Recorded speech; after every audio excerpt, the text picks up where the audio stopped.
Ladies and gentlemen, welcome to the African Voice YouTube channel. My name is Albert Rukwaro, and we're talking about today about the need for unifying our continent into one country, because it's clear that the countries we have today, the 54 African countries, are not viable entities anymore. If you look at how the cost of living has affected these countries, how the pandemic affected the economies of these countries, how they are struggling, and all these years, they have not been able to provide for their citizens quality education, quality health care, infrastructure, quality government services. It's a mess everywhere you look. There are some countries that you might think are doing good, especially countries in the north of Africa, but they are also suffering. You look at the average citizen in a country like Morocco or Tunisia. If you look at the country's resources, you realize that the people have been let down even in those countries. And those countries have vast wealth in oil and other commodities. But the sad story actually is in the sub-Saharan Africa, where most of the countries are really a failure. They are not economically viable. Even countries like Kenya, where they have had peace for years, a few skirmishes here and there, but nothing serious. But they're still struggling to provide for their citizens quality health care, affordable housing, things like infrastructure and health care. And it's sad. And the reason is because these countries are just sitting ducks waiting to be exploited by their former colonial masters and other foreign powers. You find that most African countries are producers of raw materials. They don't provide adequate employment for their people. These raw materials are extracted and taken to other countries for value addition. And yet we don't have the money, we don't have the resources to do it ourselves. And these corporations, these international corporations, with the support of their governments, they are not interested in setting up these plants in Africa. Too many problems, lack of power and energy and all that. So it's really time that we realize that these countries that we are so proud of, Kenya, Uganda, Rwanda, Nigeria, they are truly not viable entities. And the only way out for our young people is for one united Africa, one government, one currency, one foreign policy, a trade policy that favors our people, one military that actually can protect the people. If you ask somebody what their military can do, and we're proud of our military people, but what can they defend? Who can they defend us against? I mean, yeah, we could say that a country like Nigeria has a military, but who can they fight? They can fight maybe Boko Haram, just like Kenya can fight Al-Shabaab. But even that, they still need foreign help. So what if those foreigners invade us? What if they want to take over our countries? Can we defend ourselves against America? Can our militaries defend us against China? Can they defend us against European powers? I don't think so. So these militaries that we spend millions of dollars on can only fight other Africans or fight their own people. And why would they want to fight their own people? Why would they want to fight other African countries? Why would Kenya fight Uganda or Tanzania? Doesn't make any sense. But we can't fight the true enemies of our people. The true enemies of our people are the people who exploit us every day. They take our resources. They pay us peanuts, give us nothing on the dollar. And yet we continue sending our ambassadors over there. We continue spending millions of dollars to open embassies. There are 54 embassies in Washington, D.C., 54 in African embassies in London, 54 embassies, African embassies in Beijing and other world capitals. What are those embassies for, really, if someone would ask you? Does anybody serious in the American government know who the Kenyan ambassador is in Washington, D.C., or who the Nigerian ambassador is? Can he pick up the call and get an appointment in the White House? And would he get it within a day? I doubt it. These are not important installations anywhere in the world. They are there to facilitate our exploitation, and we need to stop that. Right now, Africa has the youngest population in the world. Most of our population, most of the people of Africa are younger than 30. And these people don't have jobs. They don't have resources. They don't have hope. They are losing hope every day. And it's a time bomb that is waiting to explode.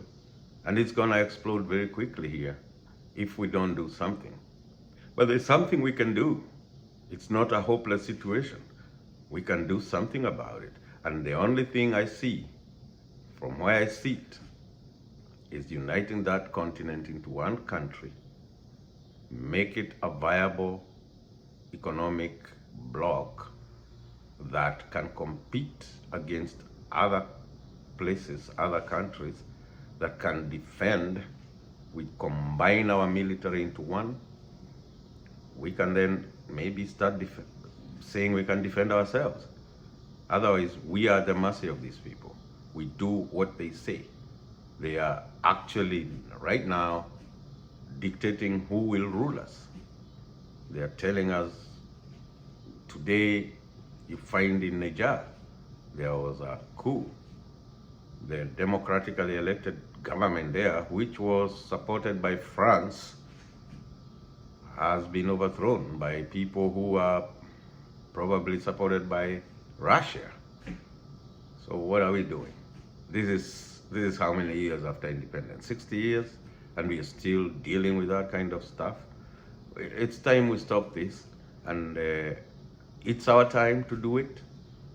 I urge you to think about it, because these leaders will not think that. They will not help us. The leaders we have today, they are all talk. A lot of this African unity talk has always been mostly in the academia. You find someone like PLO Lumumba, a professor in Kenya. He's a major proponent of it, but he doesn't give you an idea of how to go about it. It's time we stop just talking about this and start doing something about it. And even I don't have exactly what we need to do, but I have a few ideas, and people will have a few ideas. We will share those ideas here on this channel and in other forums and other platforms. And let's get going. Let's do this, because if we don't, our kids will suffer. And remember, this is not a new idea. Kwame Nkrumah, the true father of our continent, he actually did not want even Ghana to get independent without the rest of the continent simultaneously getting independent and forming a federal government based in Addis Ababa. He was instrumental in the formation of the OAU, the African Organization of African Unity. But of course, you know what happened to him. They don't like that. He was gotten rid of. The other person who tried this was Muammar Gaddafi. He really worked on it. He put some resources behind it. But of course, you know what happened to him. I don't know whether he was eliminated because of this or because of other things, but he's gone. So now who do we have? We don't have leaders who can do this. The leaders themselves abandoned the idea in the 60s because they realized that it's their time to be the middlemen between us and those who exploit us. And that is what they fight for every day. When you hear someone is running for government, for president in Africa, they are running to be middlemen. The same kind of middlemen who sold our people to slavery back in the 1600s and the 1700s. You know, these people are selling us short every day. They call themselves leaders. And the reason they actually succeed to become presidents, it's simple. They are funded by these people, number one. Number two, they exploit the tribal nature of our people. We come from different tribes. My own country, Kenya, we have like 43 different tribes, and there's like 4 or 5 big tribes. So these politicians have known how to play this game the same way the game was played by the colonialists. Colonialists divided us and ruled us. These leaders come in, they say, oh, I'm from this tribe, so the entire tribe is now supposed to follow them. They go find another politician from another tribe, they band together and they get power. And once they get power, they just continue with the same old story. So we need to change this, and I think the only way to reduce the influence of tribe from our policies and from our politics is by diluting it, and you dilute it by making a bigger government that is not influenced by these tribes. If you have a government that is based in Addis Ababa, that is making major decisions for the continent, for everybody, that government does not care whether you're Kikuyu. You will not come in there and say, oh, you're banding your people. You know, you're Yoruba. Your Yoruba people will band with the Igbos and they will take over the government in Addis Ababa. Government in Addis Ababa needs votes from South Africa, it needs votes from North Africa, it needs votes from Tanzania, it needs votes from everybody. So they won't care about the tribe. They have to band as maybe regions. You know, the southern African countries could join together to form, to front a presidential candidate who may be facing off with a guy from West Africa, and these people have to look for support from other people, but not based on tribe, because the tribes are insignificant when you're talking about 1 billion people from 54 different countries with thousands of tribes. So the only way to dilute that power of the tribe is to form a bigger government that is not susceptible to small sentimental considerations of tribe. And that is why I am a big proponent of these nations that we love just giving up a little bit of their sovereignty.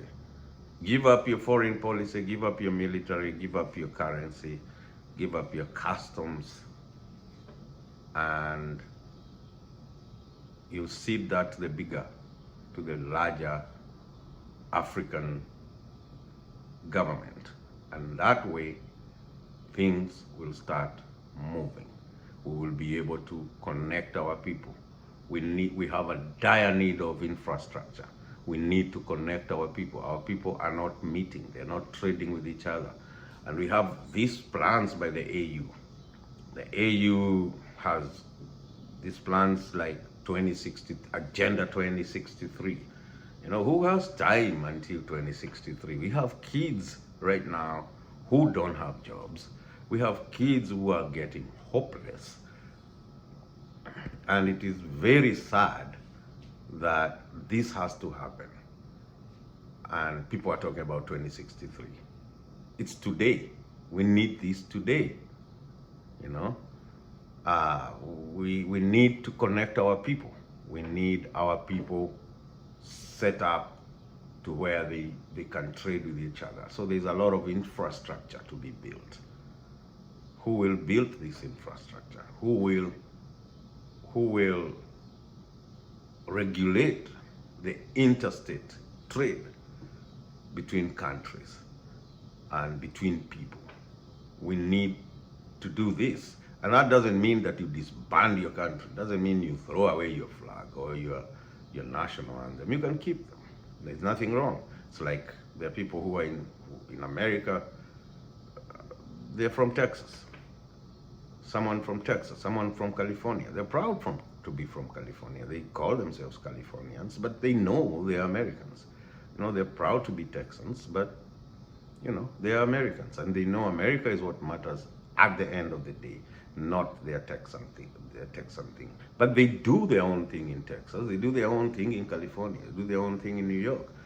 That's what we need to figure out, and we need to figure out as soon as we can, because we don't have any more time to waste. People, it's time. Now, you may be wondering what you can do about it, because there's nothing much as a citizen you can do right now other than spread the word. Talk about it. Think about it. If you can write about it. And you know, you can share this video, you can subscribe to this channel, you can even start your own channel to talk about these things. Let's band together, because this is an emergency. All hands on deck. And it won't come from our leaders. It will have to come from us on the ground. We are the people who can change this. And we are the only ones who can change it. Make it part of the agenda for our leaders, so that they talk about it, not only talk about it, but do something about it. I hope this video gets you safe wherever you are. And I hope that this provokes a conversation that we can have, and hopefully there will be a better future for our children tomorrow. Thank you, and have a good